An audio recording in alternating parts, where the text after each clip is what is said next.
really benefited from authentic representation in films like Kids, and more recently mid-90s, which was by Jonah Hill, a huge name in films and someone who loves skate culture, so that's a huge cosign. Other smaller references throughout film history have always shown it as cool as well. Wow, look at him go! Rollerblading's had a few movies, but they've hardly represented a true reflection of the culture.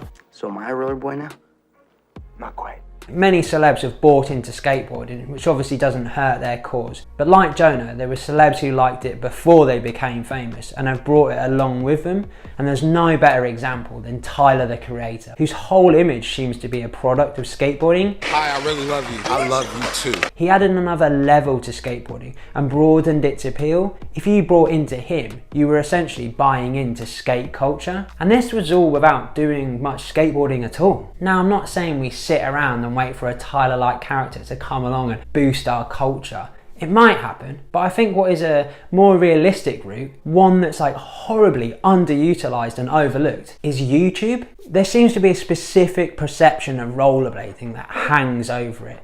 And for the time being, we won't escape comparison to skateboarding, which is always seen as cooler. So while there isn't an X Games level comp with TV exposure or big corporations pushing it, we can control our own narrative through YouTube. There is great channels adding to the culture, like the Jump Street podcast. You got news from Brandon Drummond. Iconic skater Rashard Johnson has a really wholesome channel. You've got like how-tos and fitness from Acosta Blaze, and channels with really big reach as well, like Ricardo Lino, who seems to do it all. Cheers and see you soon. But in my honest opinion, rollerblading media is about 10 years behind every other action sport.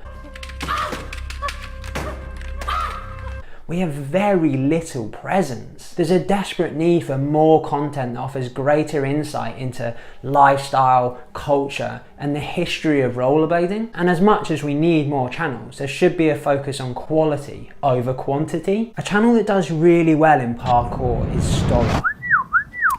There is high-level parkour, but also lots of interactions between the team members, so you get to know their personalities. And the majority of it is just them having fun with basic level parkour. The episodes are obviously structured and produced to be entertaining, but it always feels authentic and never stoops to novelty. And I believe it'll have a similar kind of effect as Lance Mountain. What's important is relatability. The average person can see themselves doing more simple stuff far more than a huge kink rail. The more that side of rollerblading is shown and presented well, the more people will consider getting involved, as they won't feel like they have to be a completely insane skater to actually enjoy it. I'm pumped. There's definitely potential for it with channels like Jumbo, but also brands could expand on the B-roll, showing more interaction with the bladers, breaking down tricks, explaining why things are difficult. It even feels like we're starting to see a little bit more of the lifestyle with consistent tour videos from Mesmer. The history, the lifestyle and culture exists. We just need to present it. Just wrap it up all nice and neat, stick a bow on it and show it to somebody. Take a look at this. Let's talk about fans. Let's talk about fans, baby. Let's talk about you and me. With every major sport in the world, there is more people watching than actually doing it.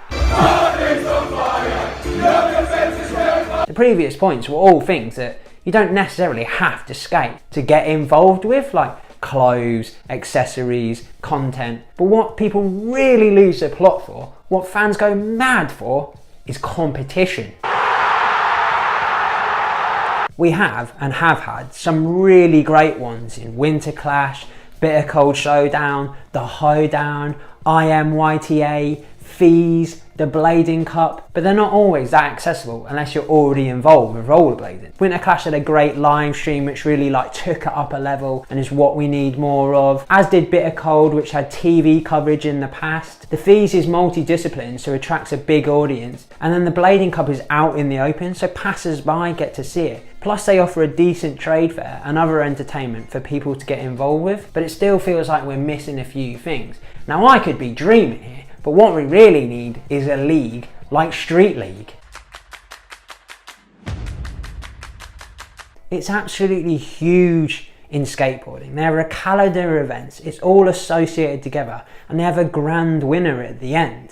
I mean, they actually build parks each time, but maybe we could just start with existing ones. I'm just thinking a more unified drive with a number of events is going to bring in more attention and potentially outside sponsorship, well, more so than single, unrelated events. Plus, who's not buzzing about seeing somebody pick up a massive trophy at the end of the season? Yeah, come on! Chris Haffey's Games of Blade were incredibly popular, racking up like hundreds of thousands of views.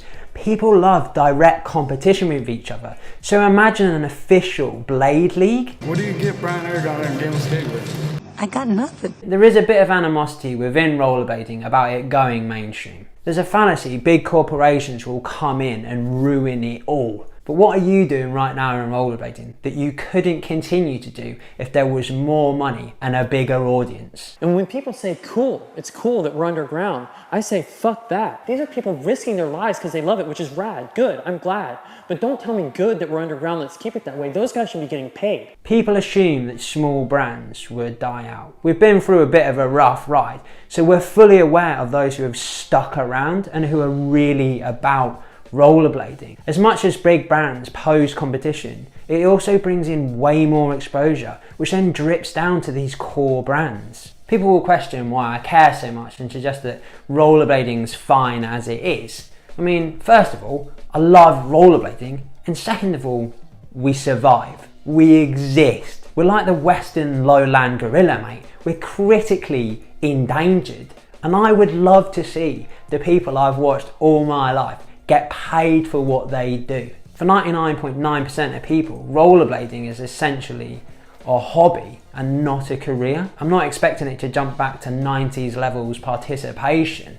No, that would be unrealistic. But I think rollerblading has so much more history and culture now that it has a great base to grow from. I genuinely think it could grow in a way that more people would have it as a career. We're not going to get around the fact that you actually have to put the skates on to do it, or the fact that skateboarding took a monumental dump on us. That is one big pile of shit. But even if big stars and brands don't flock to it, pouring more into our culture, trying to make these efforts, will just develop it for like those who already do it anyway. There's no shame in trying. Big shout out to my Patreons. Your support gives me the time I need to put my heart and soul into these videos and create these things for you, so it's much appreciated. Here's a couple more videos you can watch in the meantime, and see you again soon. Spotty Dog.